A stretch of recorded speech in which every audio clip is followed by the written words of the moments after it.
अस्सलाम वालेकुम to all of you. तो आज हमारा जो टॉपिक है दैट इज़ बेसिकली कार्बोहाइड्रेट्स।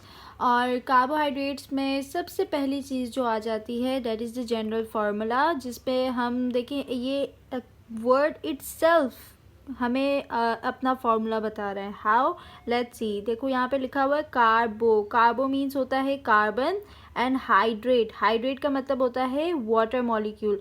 तो यहाँ पे itself the word says that I am carbon and I am hydrated. तो इसलिए यहाँ पर आया कार्बन और वाटर जब एक दूसरे के साथ इन द सेम रेशियो होंगे तो इस तरह के जनरल फार्मूले को हम कार्बोहाइड्रेट में इंक्लूड करेंगे। फिर यहाँ पे सबसे फर्स्ट थिंग जो आती है दैट इज़ कि जो भी कार्बोहाइड्रेट होगा अगर उसके अंदर यानी उस स्ट्रक्चर के अंदर कोई इस तरह का एल्डिहाइडिक ग्रुप मौजूद है। एल्डिहाइड का पहचान ये होती है कि उसके साथ सी डबल बॉन्ड ऑक्सीजन और एक तरफ हाइड्रोजन लगा होता है और दूसरी तरफ एक आर ग्रुप यानी अल्काइल ग्रुप लगा हो। तो इस तरह के एल्डिहाइडिक ग्रुप अगर लगा होगा तो इस तरह के कार्बोहाइड्रेट को हम कहेंगे एल्डोसिस। लेकिन अगर कीटोन ग्रुप लगा होगा लाइक कोई ऐसा कार्बोहाइड्रेट है जिसमें कार्बन है, राइट एंड लेफ्ट साइड पे बोथ साइड पे अल्काइल ग्रुप्स आ रहे हैं, तो इस तरह के हम स्ट्रक्चर को कीटोन के स्ट्रक्चर में इंक्लूड करते हैं और इस तरह के कार्बोहाइड्रेट को हम कहते हैं कीटोसिस। ठीक है, तो ये थी दो क्लासिफिकेशन। और मोस्टली जो कार्बोहाइड्रेट्स होते हैं दे आर शुगर, क्योंकि वो बहुत ज़्यादा स्वीट होते हैं, वो मीठे होते हैं, इसलिए हम उन्हें सैकराइड्स, लैटिन वर्ड में सैकराइड्स बोलते हैं। तो इस तरह अब हम जब क्लासिफिकेशन में जाएंगे तो हमें कार्बोहाइड्रेट वर्ड नहीं मिलेगा बल्कि हमें मोनोसैकराइड्स, ओलिगोसैकराइड्स और पॉलीसैकराइड्स का वर्ड मिलेगा। सैकराइड मीन्स क्या होता है? शुगर। तो अब हम जाते हैं what does the mono means. Mono का मतलब होता है one and saccharide means as I have told you कि सैकराइड होता है शुगर। तो वन शुगर यानी मोनोसैकराइड्स ऐसे ग्रुप्स होते हैं कार्बोहाइड्रेट के जिसमें सिर्फ एक मॉलिक्यूल होता है कार्बोहाइड्रेट का, उसे हम फर्दर तोड़ के दूसरे ग्लूकोज दूसरे कार्बोहाइड्रेट्स में कन्वर्ट नहीं कर सकते। इसकी सिंपलेस्ट एग्जांपल जो आती है that is the example of a glucose, जो कि बहुत ही कॉमन एग्जांपल है। अब सेकंड पे हम जाते हैं तो बाद में दोबारा से इस तरफ आएंगे। ओलिगो का मतलब होता है फ्यू, फ्यू मतलब बहुत ही कम, and obviously saccharide means sugar.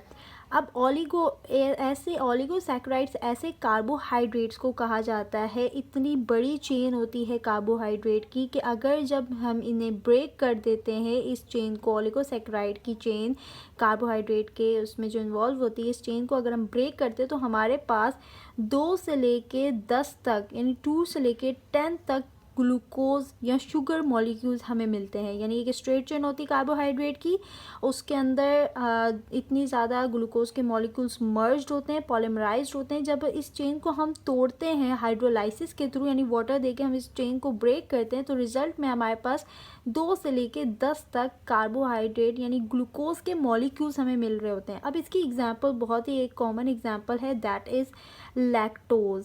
अब लैक्टोज क्या होता है? लैक्टोज एक ऐसा कार्बोहाइड्रेट है जो कि मिल्क में मौजूद होता है और मिल्क के अंदर ये कार्बोहाइड्रेट मौजूद होता है एंड इसका टेस्ट भी स्वीट होता है। जब इसे ब्रेक किया जाता है तो दो तरह के हमें स्ट्रक्चर्स मिलते हैं, ग्लूकोज मिलता है एक और दूसरा हमें मिलता है गैलेक्टोज, और ये क्या है? मोनोसैकराइड्स है, राइट, जो कि हम पहले पढ़ चुके हैं, जिन्हें हम फर्दर ब्रेक डाउन नहीं कर सकते, ये आगे हमें ग्लूकोज नहीं देख सकते हैं। ठीक है, तो यहाँ पर 2 से लेके 10 तक। अब ये वाला जो कार्बोहाइड्रेट था ये सिर्फ 2 हमें ग्लूकोज के मॉलिक्यूल्स दे रहा था, या यू कैन से 2 मोनोसैकराइड्स दे रहा था। और ऐसे काफ़ी कार्बोहाइड्रेट्स होते हैं जो 3, 4, 5 इस तरह लेंथ वाइज हमें दे रहे होते हैं कार्बोहाइड्रेट के मोनोसैकराइड्स। अब हम जाते हैं लास्ट वन, पॉली क्या होता है? पॉली होता है मैनी, मैनी मीन्स बहुत ज़्यादा, और सैकराइड मीन्स होता है शुगर। तो यहाँ पर हमारे पास से कार्बोहाइड्रेट की एक ऐसी चेन इंक्लूड होती है जिसमें बहुत ज़्यादा मोनोसैकराइड्स इन्वॉल्व होते हैं। इट मीन्स के यहाँ पर जब हम इस चेन को, पॉलीसैकराइड की चेन को ब्रेक करते हैं तो हमारे पास मोर देन यहाँ पे ग्रेटर एरो का ऊपर का मतलब है मोर देन 10 हमें मोनोसैकराइड्स मिलते हैं। क्या मिलते हैं? मोर देन 10 मोनोसैक्राइड्स अगर हमें मिल जाएं एक कार्बोहाइड्रेट की चेन से, तो हम उसे पॉलीसैक्राइड्स में इंक्लूड कर देते हैं। ठीक है, तो इसकी सबसे कॉमन एग्जांपल है स्टार्च और सेलुलोज, जो आपको हर बुक में मिलेगी ये एग्जांपल। एंड लास्ट एक और एग्जांपल जो इंक्लूड करना चाहूँगी, that is the glycogen.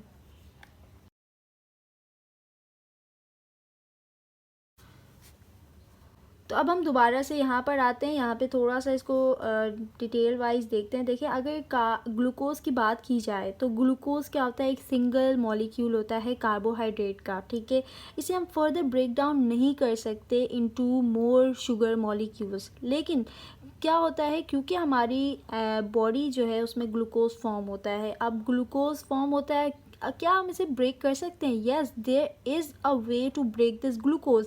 Respiration जब होती है हमारी बॉडी में, तो ये ग्लूकोज ब्रेक डाउन होता है, एटीपी फॉर्म करता है, हमें एनर्जी प्रोवाइड करता है, प्लस ये ब्रेक होकर क्या देता है, कार्बन डाइऑक्साइड एंड वाटर।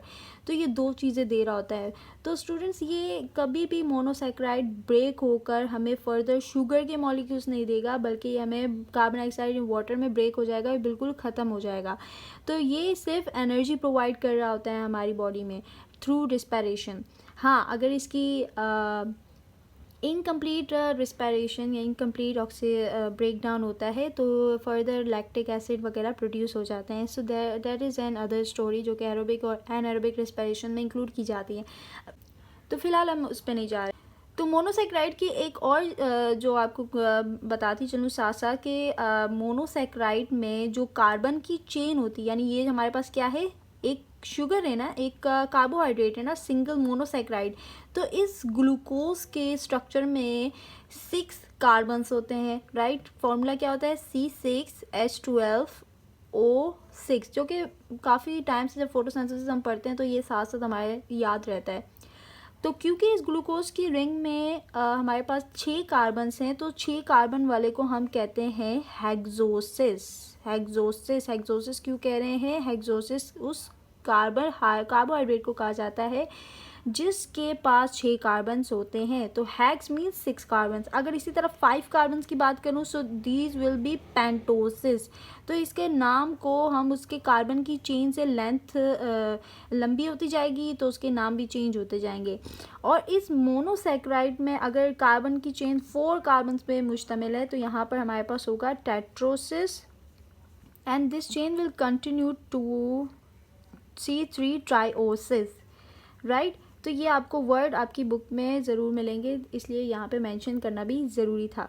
साथ ही साथ एक और चीज़ जो आपको थोड़ा सा कंफ्यूजिंग भी मिल सकती है, वहाँ पे कहीं ना कहीं आपकी बुक में ये मेंशन होगा 3 to 10 कार्बन्स। 3 to 10 कार्बन्स का मतलब होता है कि इस मोनोसैक्राइड को के अंदर जो भी मॉलिक्यूल्स होंगे, ग्लूकोज, फ्रक्टोज, वो होगा, उसकी जो लेंथ होगी कार्बन की, वो तो यहाँ तो उनके पास 3 कार्बन्स होंगे या 4 होंगे, 5 होंगे, पूरे 10 तक कार्बन्स हो सकते हैं। इस कार्बन का ये मतलब नहीं है, इस लेंथ का ये मतलब नहीं है कि आप इसे तोड़ के तो इतने ज़्यादा शुगर के मॉलिक्यूल्स आपको मिलेंगे, बल्कि इस 3 to 10 कार्बन्स का मतलब है कि इस मॉलिक्यूल के अंदर इतने कार्बन्स मौजूद होंगे। लेकिन अगर हम इस पे आते हैं, तो 2 to 10 का मतलब है इस ओलिगोसैक्राइड की चेन को ब्रेक करने के बाद 2 से लेकर 10 तक के मॉलिक्यूल्स ऑफ ग्लूकोज या मॉलिक्यूल्स ऑफ मोनोसैक्राइड्स हमें मिल सकते हैं, राइट। तो इस तरह ये मैनी में आ जाता है मोर देन 10। तो ये आपके एमसीक्यूज़ के लिए भी हेल्प आउट कर सकता है। तो अब हम जाते हैं ओलिगोसैक्राइड्स में। ओलिगो क्या होता है, 2 से लेकर 10 तक कार्बोहाइड्रेट्स हमें दे रहे, मोनोसैक्राइड्स हमें दे रहे होते हैं। तो यहाँ पर एग्जाम्पल हमने लैक्टोज ली थी। लैक्टोज कहाँ होता है स्टूडेंट्स, लैक्टोज होता है मिल्क के अंदर। मिल्क के अंदर क्या होता है, लैक्टोज होता है, और लैक्टोज को तोड़ने के बाद ग्लूकोज एंड लैक्टोज हमें मिलता है। इसकी एक और एग्जाम्पल होती है सुक्रोज, जो कि ओलिगोसैक्राइड्स में इंक्लूड किया जाता है। सुक्रोज को ब्रेक डाउन करें ना, तो यहाँ पर हमारे पास एक आता है फ्रक्टोज, यानी जब सुक्रोज को ब्रेक डाउन किया जाता है, एक हमें फ्रक्टोज मिलता है, दूसरी चीज़ जो हमें मिलती है that is obviously the glucose. तो ये 2 चीज़ें हमें मिल रही होती है। ये इसकी 2 एग्जाम्पल्स हो गई, और ये mostly they all are sugars mean they are sweet in taste, जिसकी वजह से इस सुक्रोज, लैक्टोज और ग्लूकोज हमें सिर्फ शुगरी फूड्स में मिलते हैं, कार्बोहाइड्रेट्स।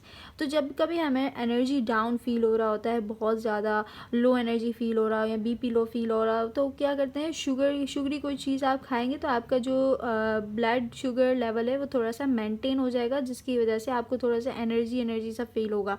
तो वो क्यों हो रहा होता है, क्योंकि हमारी बॉडी को कार्बोहाइड्रेट एनर्जी प्रोवाइड करता है। तो बेसिकली इसका मेन फंक्शन कार्बोहाइड्रेट का होता है एनर्जी प्रोवाइडर। अब लास्ट में चलते हैं।